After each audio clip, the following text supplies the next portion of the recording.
मेरा नाम अनिल है। मैं कोई मामूली इंसान नहीं हूँ। मैं एक ऐसा इंसान हूँ जिसने एक आम इंसान होते हुए भी काफ़ी सारे घिनौने अपराध किए। आज मैं आप लोगों को अपनी एक ऐसी दुख भरी दास्तां सुनाना चाहता हूँ जिसको सुनकर शायद आप लोग भी हैरान रह जाएंगे, क्योंकि मेरी ये कहानी आपको दिलचस्प लगेंगी और साथ ही साथ आपको ये भी पता चलेगा कि मुझ जैसा इंसान किस तरह अपराधी बनता है। कुछ दिनों के बाद मुझे फांसी की सज़ा हो जाएगी, क्योंकि मैंने काम ही कुछ ऐसे किए थे। लेकिन जेल में ही बैठकर मैं ये कहानी आप लोगों तक पहुंचाना चाहता हूं ताकि आपको भी मेरी हकीकत के बारे में पता चल सके। दरअसल मैंने अपनी प्रेम कहानी को षड्यंत्र के साथ रच दिया था, जिसकी कड़ियाँ किसी की समझ में नहीं आ रही थीं।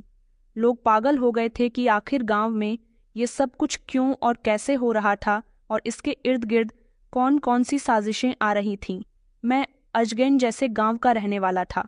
मेरी 2 बहनें थीं और एक बीमार बूढ़ी माँ थी।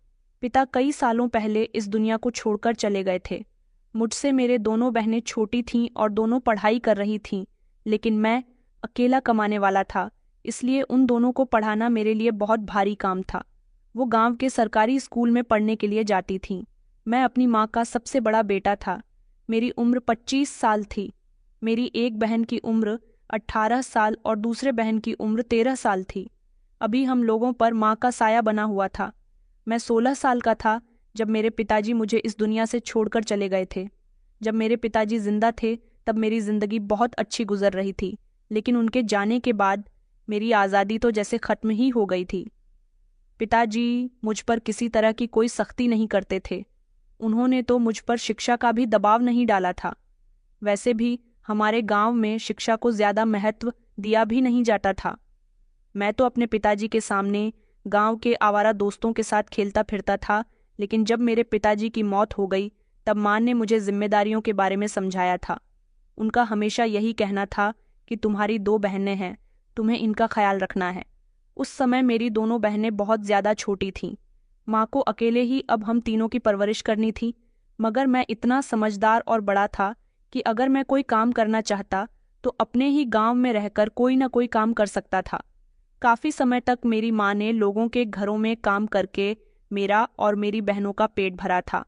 कुछ समय बाद जब माँ मुझ पर डांट डपट करती रही कि अनिल कुछ तो काम कर लिया करो, तुम काम नहीं करोगे तो घर कैसे चलेगा। लोग मुझसे कहते हैं कि तुम्हें दूसरों के घरों में काम करने की क्या जरूरत है, तुम्हारा बेटा अब जवान हो रहा है, वो भी तो कोई काम कर सकता है। मुझे तेरी वजह से लोगों की बातें सुननी पड़ती है, और लोग सही तो कहते हैं, आखिर मैं कब तक दूसरों के घरों में झाड़ू बर्तन करती रहूंगी। गांव वालों की बातों में आकर मेरी माँ मुझ पर बहुत ज्यादा सख्ती करने लगी थी, इसलिए मैंने काम धंधा तलाश करना शुरू कर दिया था। वैसे तो मेरे लायक गांव में कोई काम नहीं था, लेकिन मैं खेतों में जाकर मजदूरी कर लिया करता था, जहां से मुझे 200 रोज मिल जाया करते थे। वो पैसे मैं अपनी माँ को लाकर दिया करता था तो माँ खुश हो जाती थी। उन पैसों से माँ को थोड़ा बहुत सहारा तो मिलता ही था, लेकिन जैसे जैसे मैं बड़ा होता गया घर की जिम्मेदारियों का बोझ मुझ पर बढ़ता रहा था। अब मैं गांव में ही रहकर काम नहीं बल्कि जहां मुझे काम मिलता मैं वहीं पर काम कर लिया करता था। मुझसे बहुत सारे काम आ गए थे। हमारे गांव में कुछ लोग ऐसे भी थे जो काम करने के लिए शहर जाया करते थे, तो मैं उनके साथ चला जाता था। धीरे धीरे मैंने अपने घर के हालातों को बदल लिया था। अब मेरी बहनें भी जवान हो गई थीं। माँ ने उन्हें सिलाई कढ़ाई करना सिखा दिया था। वो इन छोटे मोटे कामों को करके पैसे कमा लिया करती थी, लेकिन अब वो काफ़ी हद तक बीमार रहने लगी थी, क्योंकि उन्हें डायबिटीज़ की बीमारी हो गई थी। माँ कहती थी कि मेरी दोनों बहनें कोमल और कंचन की शादी कम उम्र में ही कर देना चाहती हैं, मगर मेरे पास अभी उनकी शादी का बंदोबस्त नहीं था। मैंने माँ से बोल दिया था कि जब मेरे पास शादी के लिए पैसा इकट्ठा हो जाएगा तो मैं उनकी शादी कर दूंगा। वैसे भी अभी उन दोनों की ही उम्र शादी की नहीं है, लेकिन मेरी माँ को तो हमेशा उनकी शादी की फिक्र लगी रहती थी, जबकि घर में सबसे बड़ा मैं था। वो चाहती तो मेरे बारे में भी सोच सकती थी। फिलहाल मेरे बारे में मेरी माँ नहीं सोचती तो क्या हुआ, मैं खुद अपने बारे में सोच लिया करता था। मैं जिस शहर में जाता वहाँ किसी न किसी लड़की को पटा लिया करता था और उसके साथ अपना मकसद पूरा कर लिया करता था। मेरा ज्यादातर यही काम था, लेकिन ना जाने क्यों हमारे गांव में रहने वाली एक लड़की मोहिनी से मुझे बेहद मोहब्बत हो गई थी। वो बहुत सुंदर थी और मेरी ही उम्र की थी। मैं उसे काफ़ी दिनों तक तो दूर दूर से देखता रहता था। फिर कुछ समय के बाद मैंने सोचा कि फिर ऐसे कब तक चलता रहेगा, मुझे उससे कुछ भी करके बात करनी ही होगी, उसे अपने दिल का हाल बताना ही होगा। बड़ी मुश्किल से मैंने उससे बात करने की कोशिश की और फिर फाइनली मैंने उसे अपने दिल का हाल बता दिया था। वो पहली ऐसी लड़की थी जो मेरे दिल के तार को छेड़ गई थी। मुझे उससे एक अजीब सा लगाव और एक अजीब सी मोहब्बत हो गई थी। बाकी बहुत सारी लड़कियों के साथ मैं अभी तक फ्लर्ट कर चुका था, लेकिन वो एक ऐसी लड़की थी जिसके लिए मेरे दिल में मोहब्बत जाग उठी थी। मोहिनी से धीरे धीरे मेरी बातचीत शुरू हो गई थी। फिर मुझे पता चला कि मोहिनी हमारे गांव की नहीं है। दरअसल वो तो यहाँ जब से उसकी बड़ी बहन की शादी हुई है, तब से अपनी बड़ी बहन के साथ आकर उसके ससुराल में रहने लगी है। वो हमारे गांव के बड़े कुएं के पास रहती थी, जहाँ से ज्यादातर लोग पानी भरने जाते थे। वो जगह हमारे गांव की जानी मानी जगह थी। मैं भी किसी न किसी बहाने उसके घर के इर्द गिर्द चक्कर लगाता रहता था। मुझे पता चल गया था कि उस घर में मोहिनी अपनी बहन सविता और अपने जीजा जी ऋषभ के साथ रहती थी। उसकी बहन का 1 साल का बेटा भी था जिसका नाम रोहन था, जो अक्सर अपने भांजे को घर से बाहर टहलाने के लिए आती थी और इसी बहाने हम दोनों एक दूसरे को देख लिया करते थे। लेकिन अभी तक मेरी उससे अकेले में कोई भी मुलाकात नहीं हुई थी। अब हम दोनों एक दूसरे से फ़ोन पर बातें करने लगे थे, क्योंकि मैंने उसे अपना नंबर दे दिया था। मेरे पास तो एक स्मार्टफोन था, मगर उसके पास एक छोटा सा सेल फोन था। उसने मेरा नंबर अपने किसी दोस्त के नाम से सेव किया हुआ था और वो रात के समय अपनी बहन और जीजाजी के सो जाने के बाद दूसरे कमरे में जाकर बात किया करती थी। गांव में उनका छोटा सा ही घर था। सुना था कि उसके माता पिता इस दुनिया में नहीं हैं, इसलिए उसकी बहन को उसकी फिक्र हुई और वो उसे अपने साथ लेकर आ गई थी। हम दोनों की बातचीत इसी तरह से होने लगी, लेकिन अब मैं उससे मिलना चाहता था, इसलिए मैंने उसे गांव के पीछे वाले रास्ते पर मिलने के लिए बुला लिया। वो मेरे एक बार के ही कहने पर मुझसे मिलने के लिए आ गई थी और इसके बाद हम दोनों एक दूसरे से मुलाकातें करने लगे। वो मेरे लिए बहुत सीरियस थी और मुझसे बहुत मोहब्बत करती थी। अब हम दोनों हमेशा इसी तरह से गांव के पीछे वाले रास्ते पर मिलते रहते थे। वहां ज्यादातर शाम के समय कोई नहीं जाता था, क्योंकि वो रास्ता जंगल को भी जाता था। कभी कभी ऐसा भी हुआ था कि जंगल से एक दो जानवर निकलकर उस रास्ते पर आकर टहलने लगते थे और उन्होंने लोगों को नुकसान पहुंचाना भी शुरू कर दिया था। इसलिए उस रास्ते पर कोई भी शाम के समय जाने से कतराता था। हम दोनों वहां मिलते थे। मैं कभी तो शहर काम करने के लिए चला जाता, तो कभी गांव आ जाता था। अब मैंने शहर की लड़कियों पर डोरे डालने बंद कर दिए थे, क्योंकि मेरा काम ज्यादातर दिल्ली जैसे शहर में ही होता था। क्योंकि वहां जब भी काम आता, मेरे साथ के लड़के मुझे काम करने के लिए बुला लिया करते थे। मेरे पीछे मोहिनी को मेरी बहुत याद आती थी। वो फोन पर मुझसे बात करके कहती थी कि तुम्हें देखे हुए बहुत दिन हो गए हैं। मैं उसकी मोहब्बत में इस कदर गिरफ्तार हो गया था कि मैंने इधर उधर लड़कियों को पटाना छोड़ दिया था। मगर दिल्ली में जो मेरे दोस्त थे, वो हमेशा मुझसे यही कहा करते थे कि तुमने क्यों लड़कियों से दूरी बना ली है। लड़कियों को अपने प्यार के जाल में फंसाकर उनके साथ मोहब्बत करने में जो मज़ा है, वो कहीं और नहीं। ऐसा लगता है कि तुम किसी दूसरी दिशा में जा रहे हो। वो लोग मुझसे मजाक में कह रहे थे, लेकिन मैं बहुत खुश था, क्योंकि अब मुझे उनकी मजाक से कोई फर्क नहीं पड़ता था। ना ही मुझे फिक्र थी कि मुझे लड़कियां पटानी हैं। मैं जिसे पसंद करता था, बस वो पट गई थी। मेरे लिए यही बहुत खुशी की बात थी। पहले मैं लड़कियों से दोस्ती सिर्फ अपना टाइम पास करने के लिए और अपना मतलब निकालने के लिए ही किया करता था, लेकिन अब मेरी मोहब्बत मुझे मिल गई थी। वो मुझसे बातें किया करती थी, इसलिए मैं उसके साथ खुश था। मुझे किसी दूसरी लड़की की ज़रूरत नहीं थी। मोहिनी में मुझे अपना पूरा संसार नजर आता था। मोहिनी और मेरी बातचीत को लगभग 4 महीने गुजर गए थे। अब की बार जब मैं दिल्ली से अपने गांव गया, तो वहां जाने के बाद मेरी मुलाकात मोहिनी से हुई और उसके कुछ दिनों बाद मेरे और मोहिनी के साथ एक हादसा हो गया। वो हादसा ये था कि मैंने मोहिनी के मोबाइल पर कॉल की तो फ़ोन उसकी बहन ने उठाया था। मुझे पता नहीं चला कि मोहिनी की बहन बोल रही है। मैंने मोहिनी के नंबर से कॉल रिसीव होते ही कहा कि मोहिनी, तुम कहाँ हो? मैं कितनी देर से तुम्हें फ़ोन कर रहा हूँ, तुम्हारा नंबर नहीं लग रहा था। मैं तुमसे मिलना चाहता हूँ, जल्दी से आ जाओ, मैं अभी आधे घंटे में पहुंच रहा हूँ। मेरी बात सुनते ही मोहिनी की बहन कहने लगी कि कि तुम कौन बोल रहे हो। मुझे नहीं पता था कि फ़ोन पर उसकी बहन बोल रही है, लेकिन मेरा दिल अचानक घबराने लगा था, मेरे होश उड़ने लगे। मैंने कहा, मैं तो सोहन बोल रहा हूँ। मजबूरन मुझे उनको अपना नाम बताना पड़ गया था। उन्होंने उसी समय मोबाइल की स्क्रीन पर नंबर चेक किया जो सोनिया के नाम से सेव था। वो मेरी पूरी बात सुन चुकी थी। मैंने तो घबराकर फ़ोन ही बंद कर दिया था, लेकिन मेरी वजह से मोहिनी पर बहुत डांट पड़ी थी। उसकी बहन ने उसे बहुत मारा था और जीजा जी ने उसे बहुत डांट लगाई थी। मुझे मोहिनी की बहुत फिक्र हो रही थी। मैं उससे मिलना चाहता था, उससे बात करने की कोशिश कर रहा था, लेकिन उसका फ़ोन तो बंद जाने लगा था। मैं समझ गया था कि अब मेरी और मोहिनी की मोहब्बत अधूरी रह गई है, क्योंकि उधर घर में मोहिनी की अच्छी खासी क्लास लग गई थी। उसे मजबूर कर दिया गया था। मुझे बुलवाने पर मोहिनी ने अपनी बहन और जीजा को मेरे बारे में सब कुछ बता दिया था।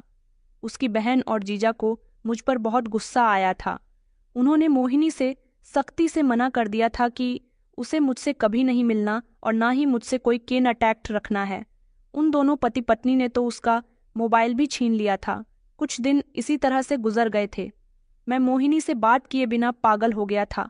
इधर घर में मेरी बहन की भी शादी आ गई थी। मैंने अपनी बहन की जैसे तैसे शादी कर दी थी। इस सब में 1 महीना गुजर गया। मेरे दिल से मोहिनी का ख्याल बिल्कुल भी नहीं गया था। मैं अभी भी मोहिनी की तलाश में लगा रहता था और अपना चेहरा छुपाकर उसके घर के इर्द गिर्द घूमता रहता था कि किसी भी समय मोहिनी निकले और मैं उससे बात कर लूं। और फिर फाइनली एक दिन मुझे मोहिनी घर से निकलती हुई दिखाई दे गई थी।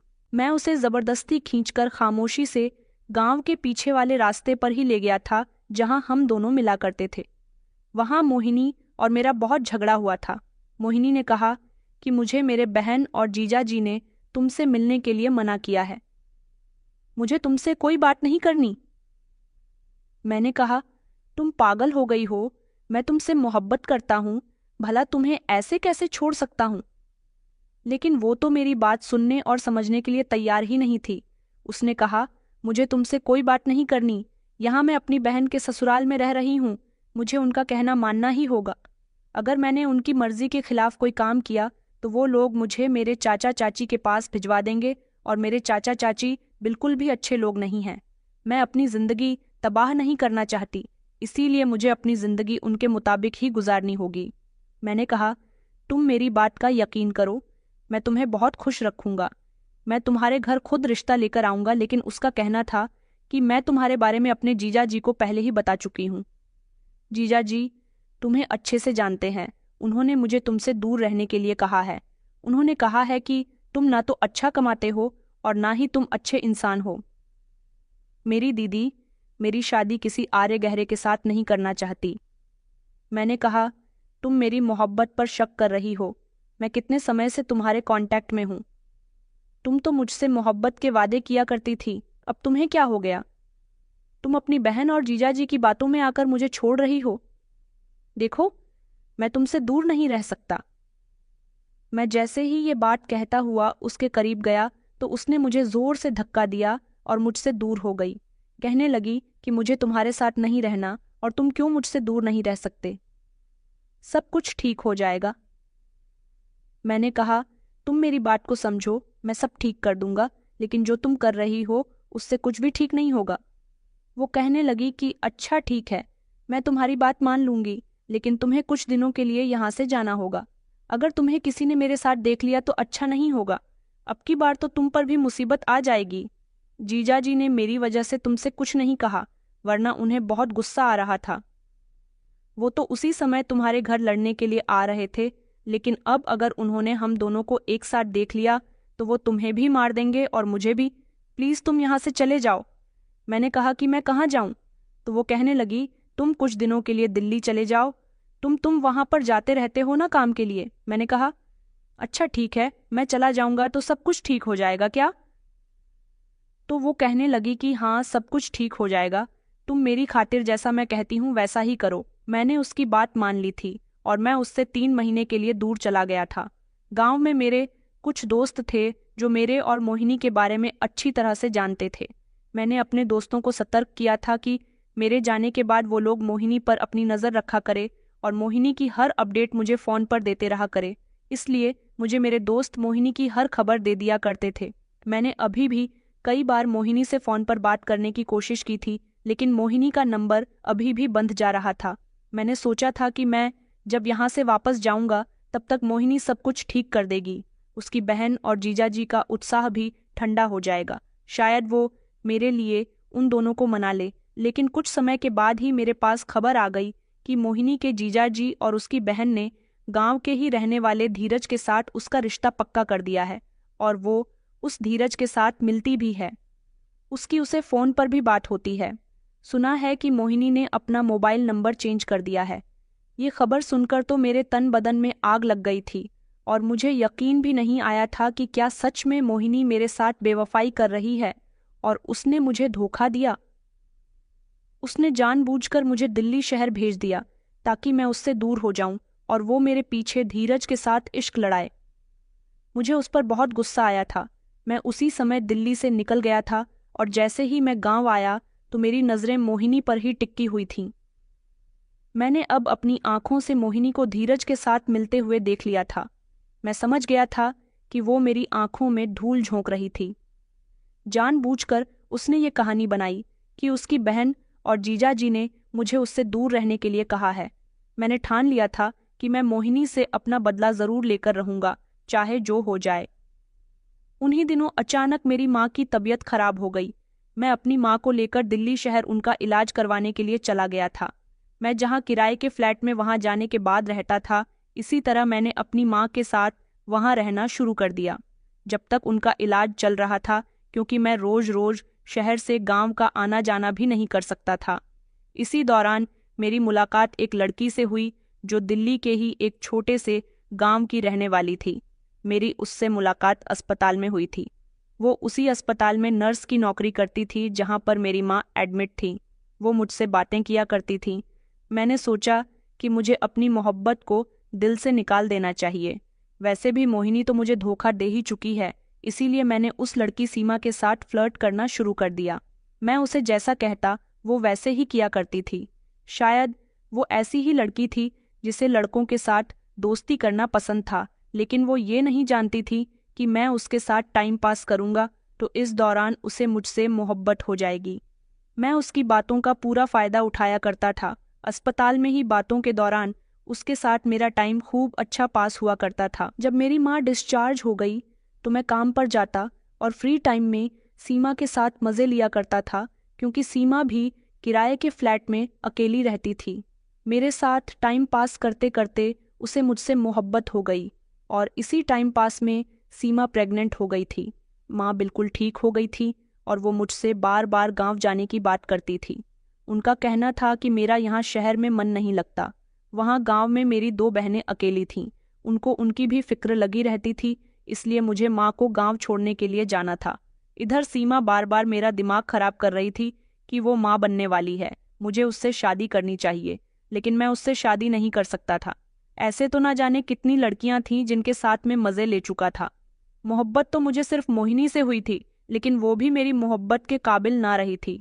कुछ भी करके मोहिनी से तो मुझे बदला लेना था, लेकिन इस सीमा ने मेरा बुरी तरह से पीछा ले लिया था। वो बार बार एक ही बात को दोहराती थी कि मैं माँ बनने वाली हूँ और मुझे तुमसे शादी करनी है। मैंने उसे कई बार कहा था कि तुम बच्चा गिराने वाली दवाई खा लो, लेकिन वो मेरी बात नहीं सुन रही थी। उसका यही कहना था कि ये बच्चा हम दोनों की मोहब्बत की निशानी है। मैं इस बच्चे को नहीं खोना चाहती, मैंने कहा, लेकिन मैं तुमसे मोहब्बत नहीं करता। उसका यही कहना था कि तुम भले ही मुझसे मोहब्बत नहीं करते, मोहब्बत तो मैं भी तुमसे नहीं करती थी। हम दोनों सिर्फ टाइम पास कर रहे थे, लेकिन इस टाइम पास के दौरान मुझे तुमसे मोहब्बत हो गई है और मैं अब तुम्हारे बच्चे की माँ बनने वाली हूँ। इसकी खातिर तुम्हें मुझसे शादी करनी ही पड़ेगी।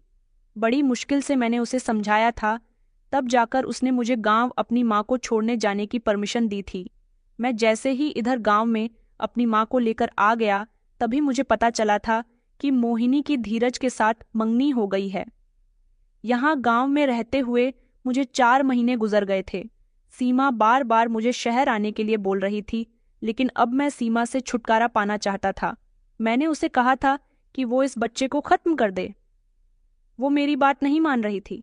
उसने मुझे ब्लैकमेल करना शुरू कर दिया कि अगर तुमने मुझसे शादी नहीं की तो मैं तुम्हारी कंप्लेंट पुलिस में दर्ज करवा दूंगी, तुम्हें पुलिस के हवाले कर दूंगी और तुम्हारे पूरे परिवार को भी अरेस्ट करवा दूंगी।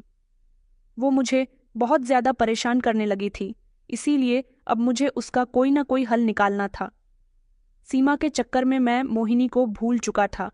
मैंने सीमा से फोन करके उसे भरोसा दिलाया कि मैं तुमसे शादी करूंगा। मैं उससे मिलने के लिए दिल्ली चला गया था। वो मेरी बात सुनकर खुश हो गई थी। उसे यकीन हो गया था कि मैं सच में उससे शादी करने वाला हूँ। उसने कहा कि अच्छा ठीक है, तो चलो हम लोग कोर्ट मैरिज कर लेते हैं। मैंने कहा, अरे जब मेरी माँ यहाँ थी तो हम लोग उनके सामने कोर्ट मैरिज करते तब ज़्यादा बेहतर रहता, लेकिन मेरा पूरा परिवार तो गाँव में है और मैं अपनी माँ और अपनी बहनों को छोड़कर कोई काम नहीं कर सकता। वो कहने लगी कि अच्छा ठीक है, तो तुम मेरे साथ मेरे माता पिता से मिलने चलो, मैं उनको तुम्हारी और अपनी शादी के बारे में बता दूंगी। मुझे उम्मीद है कि वो कभी भी हम दोनों के रिश्ते से इनकार नहीं करेंगे। मैंने कहा, अरे अरे तुम इतनी हैपर क्यों हो रही हो? पहले हम लोग गांव चलेंगे और उसके बाद तुम मुझे अपने माता पिता से मिलवा देना, क्योंकि मेरी माँ इतनी आसानी से हम दोनों के रिश्ते के लिए तैयार नहीं होंगी। तुम्हारे माता पिता तो समझो शादी के लिए तैयार ही है, तो पहले क्यों ना वो काम करते हैं कि जो मुश्किल है। मेरी बात अच्छी तरह से सीमा के दिमाग में बैठ गई थी। उसने कहा, तो ठीक है, मैं तुम्हारे साथ गांव चलने के लिए तैयार हूँ। वो मेरे साथ गांव आने के लिए तैयार हो गई थी। मैं उस दिन ऐसे समय पर दिल्ली से गांव जाने की ट्रेन में बैठा था जब हमें गांव पहुंचते पहुंचते रात हो गई थी। रात के समय जल्दी ही हमारे गांव के लोग अपने अपने घरों में चले जाते थे। ज्यादातर हमारे गांव की सड़कें सुनसान ही रहती थीं। मैं सीमा को खेतों वाले रास्ते की तरफ लेकर आया था और वहां आने के बाद सीमा और मैं बातें करते करते खेतों के रास्ते से गुजर रहे थे। सीमा अपना पेट पकड़कर चल रही थी। उसे चलने में बहुत तकलीफ हो रही थी, क्योंकि काफी दूर तक वो मेरे साथ चलते चलते आ गई थी और ऐसी कंडीशन में उसके लिए ज्यादा चलना ठीक नहीं था। मैंने खामोशी से अपनी जेब से चाकू निकाला और सीमा की पीठ पर वार कर दिया। सीमा को जैसे ही पता चला कि मैंने उस पर वार किया है, उसकी आंखें तो फट गई थीं। वो कुछ भी बोलने काबिल न रही थी। मैंने दोबारा से उस पर चाकू से वार किया और वो जमीन पर गिर गई थी। दूसरे वार्ड ने उसकी जान ले ली थी और अब वो कोई भी हरकत नहीं कर पा रही थी। मैंने खेतों के साइड में ही नाले के पास खुदाई करनी शुरू कर दी ताकि उसकी लाश को ठिकाने लगा सकूं।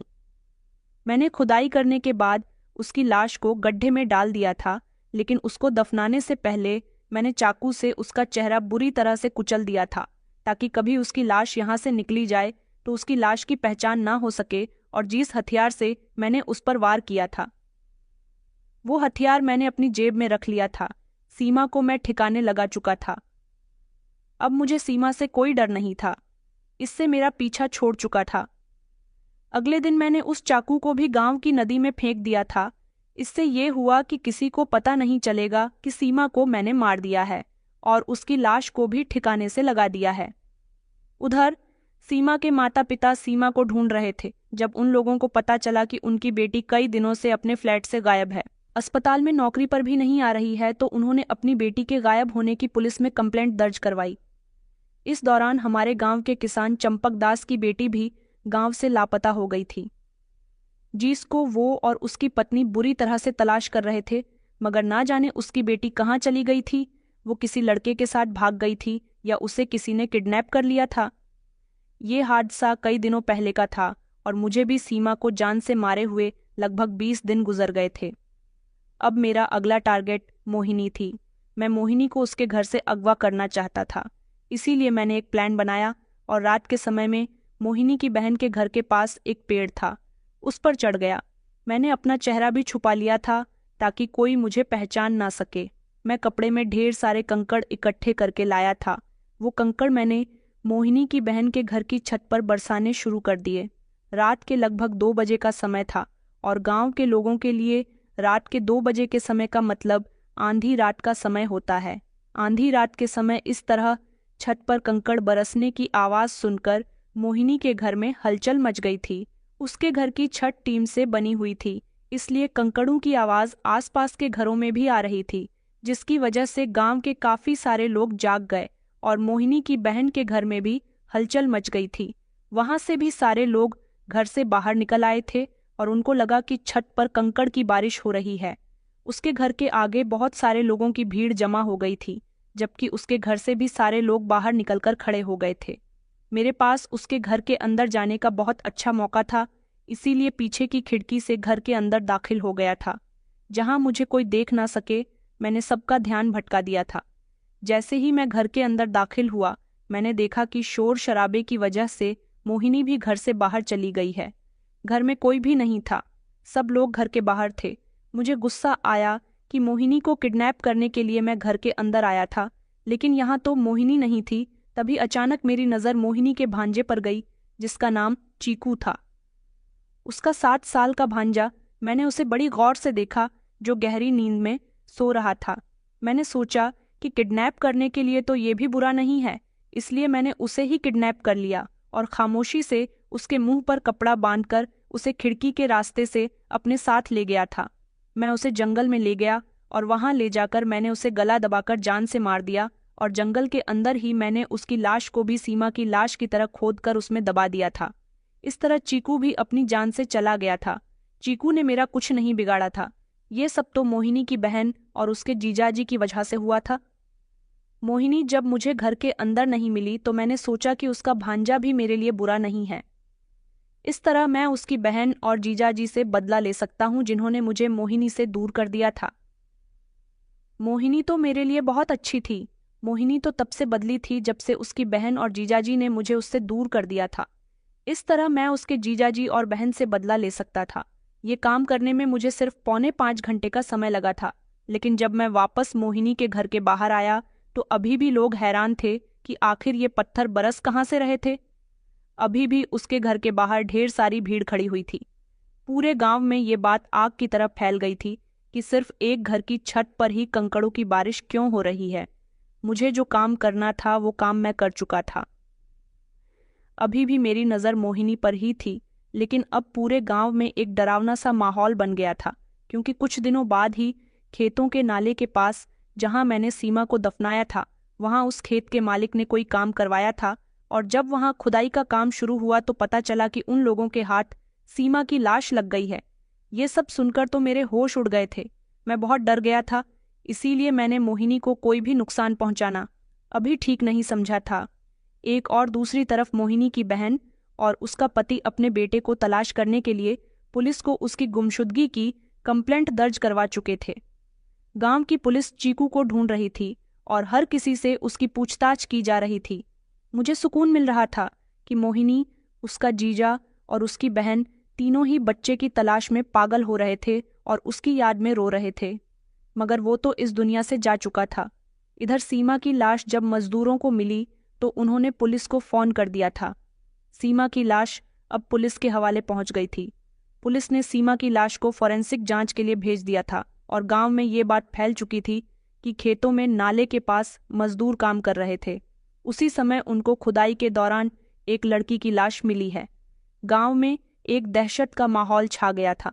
मैं अब ज्यादातर अपने घर के अंदर ही रहता था, क्योंकि मैं अब कोई होशियारी नहीं करना चाहता था।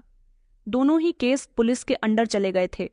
मैं बहुत डर रहा था, मगर मुझे डरना नहीं था, इसीलिए मैं गांव की ही आम जनता की तरह रह रहा था। गांव में डर का माहौल छाया हुआ था। एक तरफ चीकू का गायब होना और दूसरी तरफ अनजान लड़की की लाश मिलना, जिसके बारे में किसी को कुछ पता नहीं था। पुलिस ने सीमा की लाश की जांच पड़ताल करनी शुरू कर दी थी। उन्हीं दिनों चंपकदास को लगा कि जिस लड़की की लाश खेतों से बरामद हुई है वो उसकी भी तो बेटी हो सकती है, इसलिए वो अपनी पत्नी के साथ पुलिस के पास चला गया। और वहां जाकर जब पुलिस ने सीमा की लाश के कपड़े चंपकदास और उसकी पत्नी को दिखाए तो उन दोनों ने रोना शुरू कर दिया। उनको लगा कि ये उनकी ही बेटी है, क्योंकि सीमा की लाश का चेहरा भले ही मैंने बिगाड़ दिया था, लेकिन उसके कद काट और रंग रूप और कपड़ों की पहचान ने उनको ये यकीन दिला दिया था कि ये उनकी ही बेटी है। इसीलिए वो लोग अपनी बेटी के मरने पर बुरी तरह से रो रहे थे और उनकी समझ नहीं आ रहा था कि उनकी बेटी के साथ ये सब किसने किया। मगर सच किया था ये तो मैं जानता था ना, तो वो उनकी बेटी करिश्मा थी। मुझे कुछ सुकून मिल गया था, या पुलिस को भी ये यकीन हो जाएगा कि ये लड़की सीमा नहीं बल्कि चंपकदास की ही बेटी है। चंपकदास की बेटी के बारे में भी गांव में बहुत सारी अजीब अजीब तरह की बातें बन रही थीं। अभी तक चीकू के बारे में भी पुलिस को कुछ पता नहीं चला था। पुलिस ने सीमा की लाश की फॉरेंसिक जांच करवाने के बाद ये पता लगा लिया था कि वो मां बनने वाली थी। ये खबर जब चंपक दास को पता चली कि उसकी बेटी की गांव में बहुत बेइज्जती हुई थी, सब लोगों को लगता था कि जरूर उसका कोई बॉयफ्रेंड रहा होगा, उसने ही उसे जान से मार दिया था। ये सारी कड़ियाँ भले ही एक दूसरे से जुड़ी हुई नहीं थीं, लेकिन ऊपर वाला मेरी मदद कर रहा था। उधर सीमा के माता पिता ने भी दिल्ली पुलिस में सीमा के नाम की रिपोर्ट दर्ज करवा दी थी। एक ही साथ हमारे गांव में दो दो हादसे हो जाने पर गांव के सारे ही लोग बुरी तरह से घबराए हुए थे। मुझे लगता था कि मेरी सच्चाई कभी भी खुलकर नहीं आएगी, किसी को भी सच्चाई के बारे में पता नहीं चलेगा, इसीलिए मैं अपनी जिंदगी को बड़ी बेफिक्री से गुजार रहा था। इधर चंपक दास भी अपनी बेटी की वजह से बहुत परेशान था कि आखिर कौन था जिसके साथ मेरी बेटी का अफेयर चल रहा था। पुलिस ने पूरे गांव में पूछताछ कर ली थी कि कोई तो ऐसा जरूर होगा जिसका रिश्ता चंपक दास की बेटी करिश्मा के साथ होगा। पुलिस ने उसके दोस्त, जान पहचान, रिश्तेदार, आस पड़ोसी हर किसी से पूछताछ कर ली थी, लेकिन पुलिस को करिश्मा के बारे में कुछ भी खबर नहीं मिल रही थी। मैं अपनी बहनों से फोन पर बात करता था, वो मुझे चंपक दास की बेटी के बारे में सब कुछ बता दिया करती थी, क्योंकि गांव में इन दिनों चीकू और करिश्मा के बारे में ही ज्यादातर लोग बातें कर रहे थे। मैं अभी दिल्ली में दोबारा से काम करने के लिए आ गया था, लेकिन अब मैंने इस दौरान किसी भी लड़की से कोई संबंध नहीं बनाए थे। यहाँ बहुत आराम से मैं काम कर रहा था। कुछ दिन गुजरने के बाद दिल्ली पुलिस मुझे तलाश करती हुई मेरे फ्लैट तक पहुंच गई और वहां मुझे अरेस्ट कर लिया गया। मेरी कुछ समझ नहीं आया कि मुझे क्यों अरेस्ट किया गया है। दिल्ली पुलिस मुझे अपने साथ गांव ले गई थी और वहां ले जाने के बाद मेरे पैरों तले से जमीन निकल गई थी कि पुलिस के हाथ सारे सबूत लग चुके थे जो मेरे खिलाफ जा रहे थे। ये सब जानकर तो मेरे होश उड़ गए थे। मुझे नहीं पता था कि पुलिस ने मुझे किस तरह से पकड़ा, लेकिन मैं अभी भी पुलिस से यही कह रहा था कि मैंने कुछ नहीं किया, आखिर आप लोगों ने मुझे अरेस्ट क्यों किया है। तभी मेरे सामने मोहिनी को बैठा दिया गया था। मैं पूरे 1 महीने दिल्ली शहर में रहा। अचानक ऐसा क्या हुआ कि वहां पुलिस ने मुझे अरेस्ट किया और मुझे यहाँ लेकर आ गई। मुझे तो पक्का यकीन था कि पुलिस चीखों के गायब होने में और सीमा को मारने में मुझे पकड़ ही नहीं सकती, क्योंकि मैंने कोई सबूत छोड़ा ही नहीं था। कोई भी ऐसा सबूत पुलिस को नहीं मिला था जो मेरी तरफ इशारा कर सके, क्योंकि मैंने तो हथियार भी गायब कर दिए थे और चीकू को तो मैंने गला दबाकर मारा था। लेकिन कानून के हाथ बहुत लंबे होते हैं। कानून जब आरोपी को पकड़ने के लिए सख्त हो जाता है तो किसी भी तरह आरोपी को पकड़ ही लेता है। ये बात साबित हो गई थी कि आरोपी मैं ही हूँ। दरअसल जब मैं यहाँ से दिल्ली चला गया था तब मुझे ये बात पता नहीं थी कि करिश्मा जिंदा है। करिश्मा तो सिर्फ गांव से गायब हुई थी और गांव वालों को लगता था कि खेतों की जमीन से जो लाश निकली है वो लाश करिश्मा की है। पुलिस को भी यही लगता था कि करिश्मा मर चुकी है। लेकिन करिश्मा ने मेरे जाने के कुछ दिनों बाद चंपक दास मतलब अपने पिता को फ़ोन किया था और उनसे फ़ोन पर कहा था कि मैं बिल्कुल ठीक हूँ और अहमदाबाद में हूँ। कुछ दिनों बाद मैं आप लोगों से मिलने के लिए आऊँगी, आप लोग मेरी फिक्र मत करना। उसने किसी लैंडलाइन नंबर से फ़ोन किया था। पुलिस ने जल्दी से उस नंबर का पता लगवाया और चंपक दास की बेटी करिश्मा को अहमदाबाद से सही सलामत हिरासत में ले लिया था। करिश्मा जिंदा थी तो ये सवाल पैदा होता था कि जिस लड़की की लाश हमारे गांव के खेतों से बरामद हुई है वो लड़की कौन है। ये सब भी कोई नहीं जान पा रहा था। पुलिस अभी भी तफ्तीश करने में जुटी हुई थी। चंपक दास की बेटी करिश्मा पास के गांव में स्कूल पढ़ाने के लिए जाती थी। वो अपने पुराने क्लास फेलो के साथ अफेयर में थी। करिश्मा ये बात अच्छी तरह से जानती थी कि उसके माता पिता कभी भी जिस लड़के से वो मोहब्बत करती है उसके साथ उसकी शादी नहीं होने देंगे, इसलिए करिश्मा ने उस लड़के के साथ भागने का फैसला कर लिया था और वो यहाँ से भागकर अहमदाबाद जाकर उस लड़के के साथ शादी करने के बाद अपनी जिंदगी गुजार रही थी। उसे ये नहीं पता था कि चंपक दास उसे इधर पागलों की तरह ढूंढ रहा था और सीमा की लाश मिल जाने पर उसका और उसके परिवार को यही लगा था कि करिश्मा मर गई है, लेकिन अब पता ये चला था कि करिश्मा तो जिंदा है और ये लाश किसी और लड़की की है। करिश्मा ने अपने माता पिता से माफ़ी मांग ली थी कि उसने उनको बिना बताए शादी कर ली और यहाँ से चली गई। उसे एक दिन याद आया कि कहीं उसके माता पिता कोई गलत कदम ना उठा ले। इसलिए वो अपने माता पिता से मिलकर बात करना चाहती थी। लेकिन उसने सोचा कि एक बार वो उनसे फ़ोन पर बात कर लेती है ताकि उसके माता पिता को तसल्ली हो जाए कि वो ठीक है। करिश्मा का केस तो सॉल्व हो चुका था। अब पुलिस वाले सीमा का पता लगा रहे थे। उन्हें तो ये भी नहीं पता था कि इस लड़की का नाम सीमा है और ये हमारे गांव की नहीं बल्कि दिल्ली में बस एक छोटे से गांव की है। इधर पुलिस हर तरह से चीकू को ढूंढने की तलाश कर रही थी। चीकू दिल्ली पुलिस को कहीं नहीं मिल रहा था, इसलिए पुलिस ने मोहिनी की बहन के ससुराल वालों से भी पूछताछ कर ली थी। उनके जितने भी रिश्तेदार और जानने वाले लोग थे उनसे भी पूछताछ कर ली गई थी। लेकिन जब चीकू नहीं मिला तो सविता को अपनी बहन मोहिनी पर शक हुआ था। इसीलिए उसने पुलिस स्टेशन जाकर पुलिस को बताया था कि मुझे शक है कि मेरी बहन ने ही मेरे बेटे को गायब करवा दिया है। ये खबर पुलिस को बड़ी ही चौंका देने वाली लगी थी। पुलिस ने सविता से पूछा था कि आपको अपनी बहन पर क्यों शक है, जबकि आपकी बहन तो आपके साथ ही रहती है। उसने बताया कि उस समय जब रात कंकड़ की बारिश हुई थी तब घर के अंदर मैं मोहिनी को चीकू के पास छोड़कर गई थी। तो फिर मोहिनी घर से बाहर कैसे आई और उसने चीकू को घर के अंदर कैसे छोड़ दिया? जब हम लोग वापस घर के अंदर गए तो चीकू घर में मौजूद नहीं था। मैंने मोहिनी से पूछा कि चीकू कहाँ है तो वो मना करने लगी। मुझे इस बारे में कुछ नहीं पता, मैं भी तो उसके साथ बाहर गई थी। मुझे लगता है कि इसने मुझसे बदला लिया है। पुलिस फिर से हैरान हो गई थी कि आखिर मोहिनी सविता से किस बात का बदला ले सकती है। सविता ने पुलिस को बताया कि मेरी बहन का किसी लड़के के साथ अफेयर चल रहा था। उसने अपना नाम सोहन बताया था।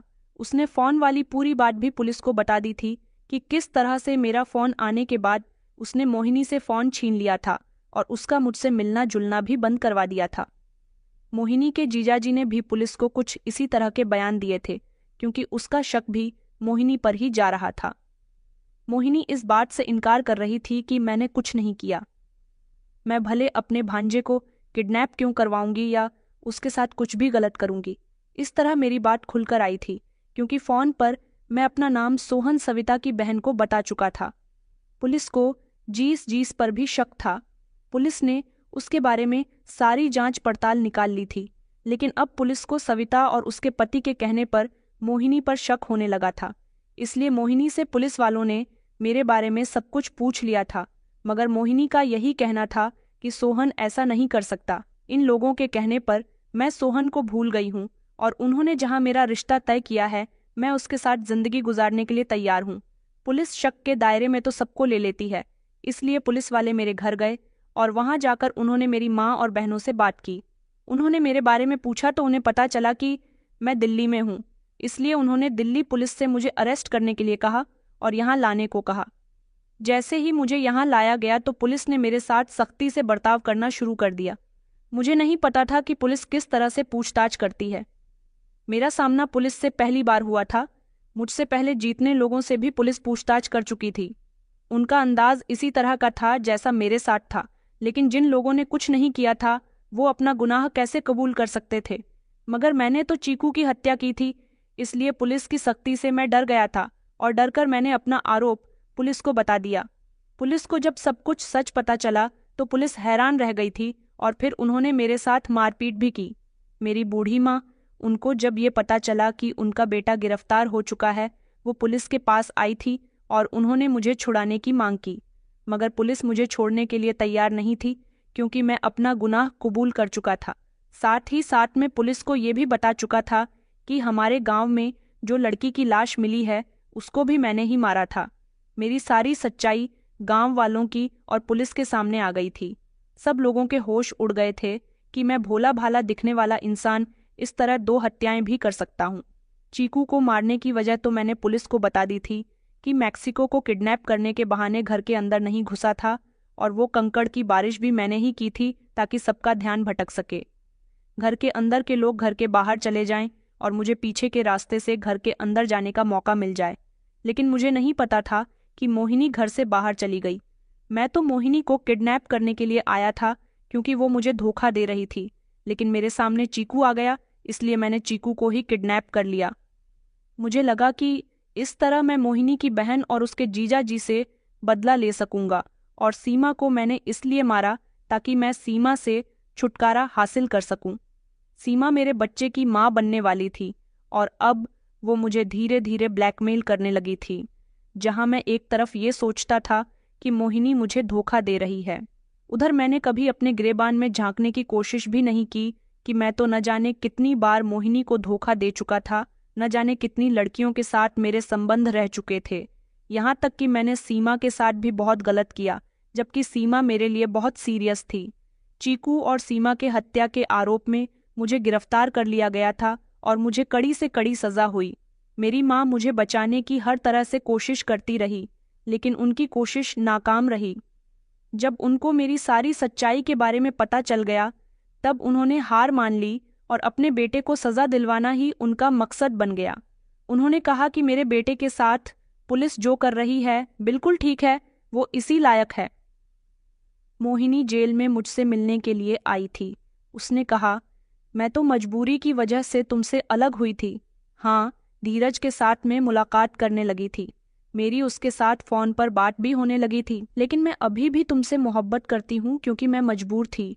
और तुमने तो अपने दिमाग में मेरे खिलाफ ना जाने कैसे कैसे प्लान बनाने शुरू कर दिए थे। धीरज मुझसे मोहब्बत करता था। ये मोहब्बत सिर्फ एक तरफा थी। मैं तो तुमसे मोहब्बत करती थी, मगर मुझे खुशी होती है कि तुम जैसा आरोपी मेरी जिंदगी से निकल गया। तुम मुझे नुकसान पहुंचाने आए थे, लेकिन तुमने मेरे बदले मेरे भांजे को मार दिया।